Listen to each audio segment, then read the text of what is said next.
চট্টগ্রাম বন্দর কলেজের একাদশ শ্রেণীর প্রিয় শিক্ষার্থীরা, তোমরা নিশ্চয়ই ভালো আছো, সুস্থ আছো।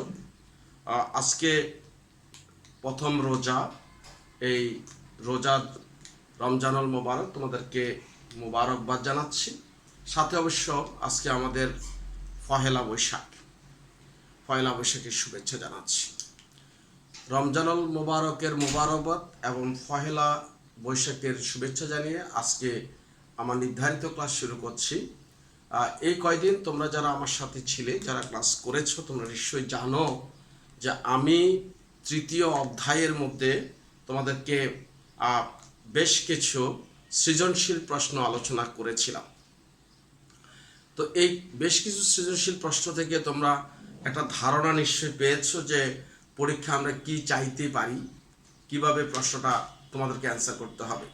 আর এরই মধ্যে তোমাদের জন্য আমরা অ্যাসাইনমেন্টের জন্য যে 5টি প্রশ্ন দিয়েছি, সেই 5টি প্রশ্নগুলি তোমরা আশা করি আস্তে আস্তে আয়ত্ত করে তোমাদের জন্য যে নির্ধারিত সময় দেওয়া হয়েছে সেই সময়ের মধ্যে সুন্দরভাবে পরীক্ষা মনে করে, অ্যাসাইনমেন্টটাকে পরীক্ষা মনে করে লিখবে। আমার সাজেশনটা হচ্ছে, তোমার কাছে এখন প্রশ্নটা আছে, তুমি এটার উপর মনে করো একটা পরীক্ষা দিচ্ছ, তাহলে তোমাকে এখন কি করা উচিত? তুমি আগে একটা একটা করে প্রশ্ন আয়ত্ত করে ফেলো, মুখস্থ করে ফেলো, প্র্যাকটিস করো। তারপর যখন লিখবে তখন দেখো নিজে সঠিকভাবে সেখানে লিখতে পারো কি না। যদি তুমি নিজে সঠিকভাবে সেখানে লিখতে পারো তাহলে বুঝবে তুমি পরীক্ষার খাতায়ও সঠিকভাবে লিখতে পারবে, তার মানে তোমার প্রশ্নগুলো আয়ত্ত হয়েছে। আর এটাই যদি হয়ে থাকে তাহলে আমরা বলে থাকি যে অ্যাসাইনমেন্ট নামক যে বিষয়টি তোমাদেরকে দিয়েছি সেটা 100% সফল হলো। তো আমরা তোমাদেরকে সৃজনশীল প্রশ্ন আলোচনা করলাম, দ্বিতীয় তৃতীয় অধ্যায় শেষ করলাম। এখন আমরা নতুন একটা অধ্যায় শুরু করতে যাচ্ছি। এই নতুন অধ্যায়টি অনেক লম্বা, অনেক বড়, অনেক বেশি কিছু আছে। এবং এই নতুন অধ্যায়ের নাম হচ্ছে রাসায়নিক পরিবর্তন। এই রাসায়নিক পরিবর্তনের মধ্যে সত্যিকার অর্থে যে একটা সময় যখন আমরা অনেকগুলি বেশি চ্যাপ্টার পড়াতাম, তখন এখানের ভিতরে মোট 4টি চ্যাপ্টারের অংশবিশেষ এখানে সংযোজন করা হয়েছে। তো ফলে যে এই চ্যাপ্টারটার মধ্যে ভেরিয়েশন আছে, যথেষ্ট ভেরিয়েশন আছে, মানে অনেকগুলি বিষয় এখানে আমরা আলোচনা করতে হবে। তো যতটুকু সম্ভব আমাদের পক্ষে আলোচনা করা সম্ভব আমরা চেষ্টা করব যে তোমাদেরকে দেওয়ার জন্য। তোমরা আশা করছি আন্তরিকভাবে আমাদের চেষ্টার সাথে একাত্মতা প্রকাশ করে নিজেকে শানিত করবে, এই আশাবাদ ব্যক্ত করে আজকে আমার ক্লাস শুরু করছি। নাম রাসায়নিক পরিবর্তন, 4র্থ অধ্যায় কেমিক্যাল চেঞ্জ। এখন এই রাসায়নিক পরিবর্তনে আসলে কি কি আছে? আমি ওই যে বললাম অনেক কিছুই আছে। তো শুরুতে আমি যদি বলি যে আমরা খুব অল্প করে হলো আমরা এই যে সবুজ রসায়ন শিখব। খেয়াল করো, এই সবুজ রসায়নের নাম হচ্ছে গ্রিন কেমিস্ট্রি। এই গ্রিন কেমিস্ট্রি এখন আমাদের অনেক আলোচনার বিষয়, অনেক বিশ্লেষণের বিষয় এবং অনেক আন্তরিকতার বিষয়। কারণ পরিবেশ বান্ধব এই একটা শব্দ আমরা বারবার উচ্চারণ করে আসছি সারা পৃথিবী জুড়ে। আমরা রাসায়নিক বিক্রিয়ার মাধ্যমে আমাদের প্রয়োজনীয় যে সকল রাসায়নিক পদার্থগুলি লাগবে সেগুলি আমরা তৈরি করব। কিন্তু সাথে আমাকে চিন্তা করতে হবে যে একটা কাজ করতে গিয়ে আমি আমার পরিবেশের কোনো ক্ষতি করছি কিনা, অথবা কি কি পদক্ষেপ নিলে আমার কাজটাও সমাধান হবে, আমার পরিবেশটাও সুরক্ষা পাবে। আমরা সেভাবে পরিকল্পনা করব, আমরা সেভাবে ডিজাইন করব, আমরা পরিবেশের মধ্যে যাতে পরিবেশ দূষিত না হয় সেভাবে চিন্তা করে রাসায়নিক বিক্রিয়াগুলি চালিয়ে আমাদের প্রয়োজনীয় যে সকল পদার্থ উৎপন্ন করা দরকার সেগুলি করব। আমি যদি তোমাদেরকে বলি যে একদম ছোটোকালের একটা ঘটনা বলি, আমাদেরকে ইনজেকশন দেওয়া হতো স্কুলে গিয়ে। এখন দেখতাম যে একটা বড় ইনজেকশন, একদম বড় সাইজের একটা ইনজেকশন, তো এখানে একজনকে দিয়ে এটাকে একটু পানি দিয়ে মুছে ওই সিরিঞ্জ দিয়ে আবার তোমার আরেকজনকে দেওয়া হতো। ওই সিরিজ দিয়ে আরেকজনকে দেওয়া হতো, ওই সিরিজ দিয়ে মানে বারবার সেই সিরিজটা ইউজ করা হতো। কিন্তু বর্তমানে বিজ্ঞান উন্নত হয়েছে। এই বিজ্ঞান উন্নতির সাথে সাথে আমরা যখন পলিমার যৌগ তৈরি করতে শুরু করেছি, আমরা যখন প্লাস্টিক তৈরি করতে শুরু করেছি, এখন তোমরা খেয়াল করবে যে একটা প্লাস্টিকের সিরিজ দিয়ে শুধুমাত্র একবারই ফুস করা হয়। তাহলে যে সকল ছোঁয়াচে রোগগুলি একজন থেকে আরেকজনে যাওয়ার একটা সম্ভাবনা ছিল, সেগুলি এখন অনেকখানি নাই। এবং পৃথিবী অনেক অনেক অনেক স্বাস্থ্য দিক থেকে উন্নত হয়েছে। কিন্তু সাথে সাথে এই রাসায়নিক পদার্থগুলির কারণে আমরা অনেক অনেক জায়গায় সমস্যা পড়ছি। যত্রতত্র শিল্প কারখানা উৎপন্ন হওয়াতে এই রাসায়নিক শিল্পের ঘটনের যে নিয়ম, বাধ্যবাধকতা, সেগুলি না মানার কারণে আমাদের পরিবেশ দূষিত হচ্ছে। তো সে কারণে আমরা আমাদের পরিবেশটাকে সুরক্ষিত রেখে আমরা রাসায়নিক পদার্থ দিয়ে, রাসায়নিক বিক্রিয়ার মাধ্যমে মানুষের জন্য প্রয়োজনীয় বিষয়গুলি, প্রয়োজনীয় জিনিসগুলি তৈরি করব। তখন আমরা যে রাসায়নিক যে কনসেপ্টটা আমরা ফলো করব, সেটা হচ্ছে গ্রিন কেমিস্ট্রি। এই গ্রিন কেমিস্ট্রির সংজ্ঞাটা আমরা এক একজন এক একভাবে দিতে পারব। মূল কথা হচ্ছে এটা। সুতরাং গ্রিন কেমিস্ট্রির সংজ্ঞাটা পরীক্ষা আসে, তোমরা তোমাদের মতো করে পড়ে নিবে।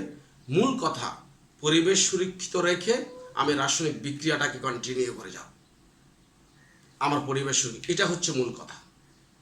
এখানে এসে আমাদের এখন অনেকগুলি বিষয় তোমরা লক্ষ্য করবে যে গ্লোবাল ওয়ার্মিং একটা শব্দ প্রায় উচ্চারিত হয়। বিশাল একটা বিষয়, এটা নিয়ে তোমাদের পড়াশোনা করা দরকার জানার জন্য। তোমরা স্মোকস বলে একটা শব্দ হয়তো শুনে থাকবে। স্মোকস, দেখো স্মোকস, এটা হচ্ছে স্মোক প্লাস ফগ। তোমরা জানো স্মোক মানে ধোঁয়া আর ফগ মানে কুয়াশা। তাহলে এই যে ধোঁয়া এবং কুয়াশা দুইটা মিলে আমরা যদি বাংলায় বলি তাহলে ধোঁয়াশা। এখন এই ধোঁয়াশাটা একসময় হাস্যকর রূপ ছিল, যেন মানুষ এমনি এমনি তৈরি করেছে। কিন্তু 1952 সালে যুক্তরাজ্যের লন্ডন শহরে হঠাৎ এরকম স্মোকসের কারণে খুব অল্প সময়ের ব্যবধানে অ্যাট এ টাইম 4000 মানুষ মারা যায়। তখন থেকে সারা পৃথিবীর মানুষের টনক নড়ে। এটা একটা আলোচনায় এসে যায়, এটা নিয়ে আলোচনা শুরু হয়, আর আস্তে আস্তে সেটা বই পুস্তকে এসে এখন পাঠ্য হিসেবে আমরা পড়ে থাকি। তো এরকম পরিবেশটাকে দূষিত করে এমন অনেক কিছুই পরিবেশবিদ যারা আছেন, এবং পরিবেশের উপর প্রচুর বই কিন্তু মার্কেটে আছে। তোমাদের যাদের সম্ভব হয় পরিবেশটাকে সুরক্ষিত জন্য তোমার নিজের কর্তব্য কি, সেটুকু যদি তুমি জানতে চাও তাহলে পড়তে হবে। এখন পরিবেশের জন্য, যে পরিবেশ সুরক্ষার জন্য গ্রিন কেমিস্ট্রিতে সারা পৃথিবীর যারা বিজ্ঞানী আছেন তারা মোট 35টি ধারণা, 35টি শর্ত, 35টি কনসেপ্ট, 35টি শর্ত দিয়েছিলেন। এখন সেগুলি এক একটা এখন আমাদের কাছে এক একটা নীতি। সেই 35টা নীতি নিয়ে গবেষণা করে সারা পৃথিবীর বিজ্ঞানীরা সেখানে 12টি নীতিকে আন্তর্জাতিকভাবে স্বীকৃতি দিয়েছে। সেগুলিকে সবুজ রসায়নের নীতি বলা হয়। যদি সম্ভব হয় এই সবুজ রসায়নের নীতির মধ্যে সেই 12টার অন্তত হেডলাইনগুলি তোমরা মুখস্থ রাখবে। 12টার অন্তত হেডলাইনগুলি মুখস্থ রাখবে। এবার চলে আসো যে আমরা এর পরে কি শিখতে যাচ্ছি। আমরা এরপরে শিখতে যাচ্ছি মূলত বিক্রিয়ার হার। এখন মূলত বিক্রিয়ার হার,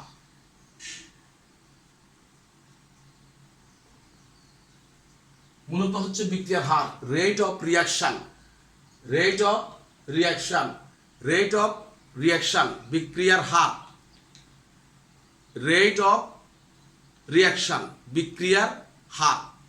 আমরা বিক্রিয়ার হার শিখতে যাচ্ছি, আমরা বিক্রিয়ার হার শিখতে যাচ্ছি। Rate of reaction.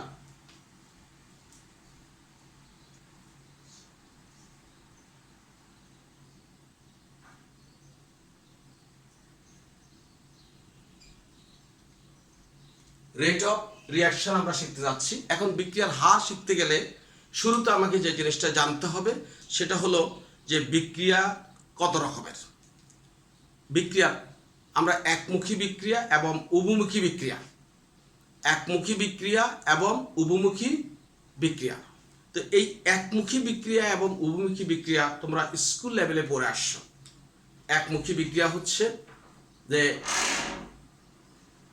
একমুখী বিক্রিয়া হচ্ছে দেখো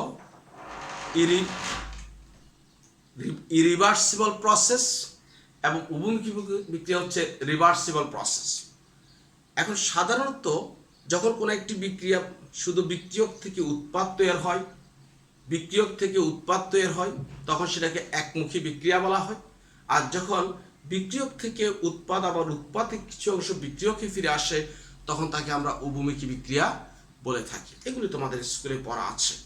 তবে এখান থেকে একটা প্রশ্ন তোমরা শিখে নিবে যে উভমুখী বিক্রিয়াকে কিভাবে একমুখী করা যায়। উভমুখী বিক্রিয়াকে কিভাবে একমুখী করা যায়, উভমুখী বিক্রিয়াকে কিভাবে একমুখী করা যায়। সুতরাং একমুখী বিক্রিয়া এবং উভমুখী বিক্রিয়া, একমুখী বিক্রিয়া এবং উভমুখী বিক্রিয়া। সো এখন আসো যে আমরা বিক্রিয়া একমুখী হোক আর উভমুখী হোক, ডেফিনেটলি বিক্রিয়ার একটা হার আছে। মানে বিক্রিয়াটা কোন হারে এখান থেকে এখানে যাচ্ছে, অর্থাৎ ধরো বাম দিক থেকে ডান দিকে অর্থাৎ সম্মুখী যাচ্ছে বিক্রিয়ার হার। তাহলে এই যে বিক্রিয়ার হার আমরা শিখতে যাচ্ছি, রেট অফ রিয়াকশন, আমরা বলবো রেট অফ রিয়াকশন। এই রেট অফ রিয়াকশনটা কিরকম যদি তোমাকে বলি, বিক্রিয়ার হার সমান বিক্রিয়ক বা উৎপাদের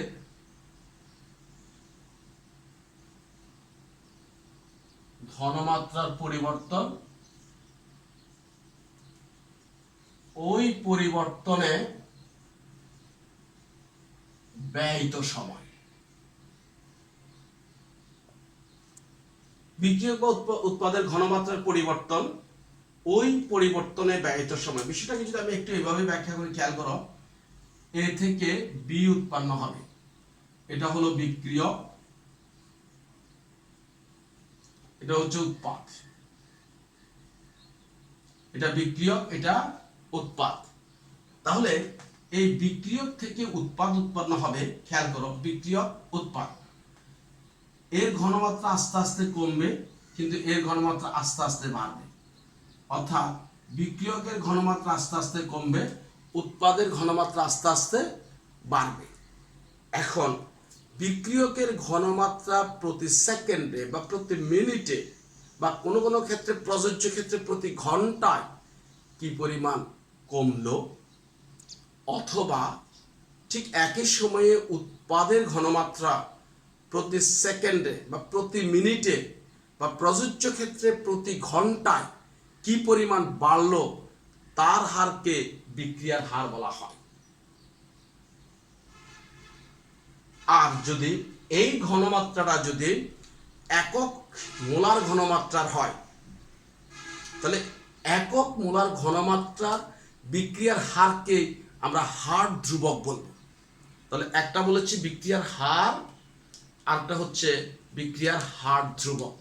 এই বিক্রিয়ার হার ধ্রুবক বোঝার জন্য আমাদের একটা গুরুত্বপূর্ণ বিষয় জানতে হবে, তার নাম হচ্ছে সক্রিয়ণ শক্তি, অ্যাক্টিভেশন এনার্জি।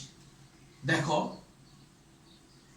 সক্রিয়ণ শক্তি, এই সক্রিয়ণ শক্তি হচ্ছে অ্যাক্টিভেশন এনার্জি। সক্রিয় শক্তি হচ্ছে অ্যাক্টিভেশন এনার্জি, সক্রিয় শক্তি। এখন সক্রিয় শক্তিটা কি? শক্তি সম্পর্কে আমাদের ধারণা আছে, সক্রিয় অ্যাক্টিভেটেড করার জন্য সক্রিয় শক্তি। এখন বিষয়টাকে যদি বলি যে প্রত্যেকটা প্রাণীর মধ্যে, প্রত্যেকটা পদার্থের মধ্যে নিজস্ব কিছু শক্তি থাকে। আমি একটা ছক, হ্যাঁ ধরো একটা চকের কথা যদি বলি, একটা জিনিস, এই একটা জিনিস ধরো আমি এভাবে ভাঙতে চাইলে ভাঙতে পারবো না, কারণ এখানে কিছু শক্তি আছে। এর চেয়ে বেশি শক্তি এখানে প্রয়োগ করলে এটা ভেঙে যাবে। প্রত্যেকটা মানুষের মধ্যে, প্রত্যেকটা প্রাণীর মধ্যে হ্যাঁ নিজস্ব কিছু শক্তি আছে, সেগুলিকে আমরা বলছি নিজস্ব শক্তি। কিন্তু একটা মৌলের মধ্যে নিজস্ব কিছু শক্তি আছে, বাট মৌলটাকে বিক্রিয়া করার জন্য তাকে অতিরিক্ত যে পরিমাণ শক্তি দেওয়া হবে, যে পরিমাণ শক্তি দিলে সে বিক্রিয়া করার মতো সক্রিয় হবে, সেটাকে আমরা বলছি সক্রিয়ণ শক্তি। বিষয়টাকে বোঝানোর জন্য আমি যদি একটা এক্সাম্পল হিসেবে তোমাদের সামনে তুলে ধরি, মনে করো এর সাথে আমরা বিসি যোগ করব, তখন এ এবং বিসি এর মধ্যে ধরো শুরুতে আমরা দেখলাম এ আস্তে আস্তে বি এর দিকে যাচ্ছে, বি আস্তে আস্তে সি এর দিকে যাচ্ছে, এ আস্তে আস্তে বি এর দিকে যাচ্ছে, বি আস্তে আস্তে সি এর দিকে যাচ্ছে, এবং একটা পর্যায়ে এসে এ বি প্লাস সি হলো। তার মানে এটা হচ্ছে বিক্রিয়ক, আর এখানে হচ্ছে উৎপাদ। তাহলে মাঝখানাটা কি? খেয়াল করো যে এ এবং বি এর মনে করো প্রাথমিক শক্তি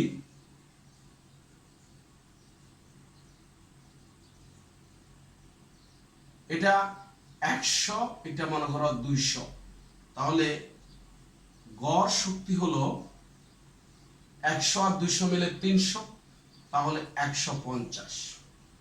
কিন্তু আমরা একটু লক্ষ্য করলাম যে এই 350 এখানে যদি 400 শক্তি না থাকে তাহলে এরা সক্রিয় হয় না, বিক্রিয়া শুরু করে না। 400 না হলে এরা সক্রিয় হয় না, বিক্রিয়া শুরু করে না। তাহলে এই 400 হওয়ার জন্য এখানে আরো 250 পরিমাণ শক্তি দিলে 400 হবে, তখন এই বিক্রিয়াটা স্টার্ট হয়। পরে এখানে কি হলো সেটা আমি পরে আলোচনা করছি। তোমরা একটু খেয়াল করো যে এখান থেকে আমি সংজ্ঞাটা দিতে চাই, তা হলো এরকম যে পারস্পরিক সংঘর্ষ বা অন্য কোনো উপায়ে, পারস্পরিক সংঘর্ষ বা অন্য কোনো উপায়ে বিক্রিয়কের গড় শক্তি অপেক্ষা যে অতিরিক্ত শক্তি যোগ করে বিক্রিয়া করার মতো উপযুক্ততা অর্জন করে তাকেই সক্রিয়ণ শক্তি বলা হয়। তাহলে এটাই হচ্ছে আমাদের অ্যাক্টিভেশন, অ্যাক্টিভেশন এনার্জি, এটাকে আমরা ইএ দ্বারা প্রকাশ করি। তাহলে এই অ্যাক্টিভেশন এনার্জি হয়ে গেল, বিক্রিয়া শুরু হয়ে গেল। বিক্রিয়া শুরু হওয়ার পরে এবার আমরা প্রোডাক্ট পেতে থাকলাম। প্রোডাক্ট পাওয়ার পরে এই প্রোডাক্টের গড় শক্তি আমরা মনে করো 120 কিলোজুল খুঁজে পেলাম। খেয়াল করো, তাহলে এত কিলোজুল ছিল তার বিক্রিয়কের শক্তি, এত কিলোজুল হলো তার গড় শক্তি, কিন্তু মাঝখানে আমরা আরেকটা ক্যালকুলেশন তোমাদেরকে দিলাম। এখন তোমরা সবাই জানো যে আমরা ডেল্টা এইচ এর উপর নির্ভর করে বিক্রিয়া কি তাপ উৎপাদী না তাপ হারি, বিক্রিয়া কি তাপ উৎপাদী না তাপ হারি সেটা নির্ভর করবে। এবং এটা হচ্ছে উৎপাদের শক্তি, খেয়াল করো, উৎপাদের শক্তি থেকে বিয়োগ বিক্রিয়কের শক্তি।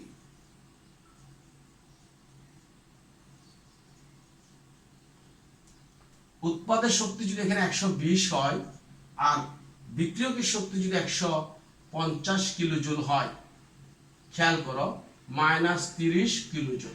তোমরা সবাই জানো ডেল্টা এইচ এর মান যদি মাইনাস হয়, ডেল্টা এইচ এর মান যদি মাইনাস হয় তাহলে আমরা সেটাকে তাপ উৎপাদী বিক্রিয়া বলি। তাহলে আমি এখানে তোমাকে তাপ উৎপাদী একটা বিষয় আলোচনা করেছি। এই আলোচনা থেকে আমরা আগামী ক্লাসে এই আলোচনাটাকে আরো দীর্ঘায়িত করব। এখানে একটু করে বলি যে মূলত শক্তি ছিল এত, পর হয়ে গেল এত, কিন্তু মাঝখানে একটা বিষয় ঘটে গেল, সেখানে সক্রিয় শক্তি ছিল, সক্রিয় করার জন্য এতটুকু লাগলো। তো সুতরাং এই বিষয়টা নিয়ে আমরা আগামী ক্লাসে আলোচনা করব। আমি একটু অ্যাডভান্স হয়ে গেলাম, মাঝখানে অনেকগুলি পড়া তোমাদের জন্য বাকি রয়ে গেল। তোমরা একবার দুইবার অন্তত রিডিং পড়বে আর ভালো করে অ্যাসাইনমেন্টগুলি দিবে। সবাই ভালো থেকো, সুস্থ থেকো, আল্লাহ হাফেজ।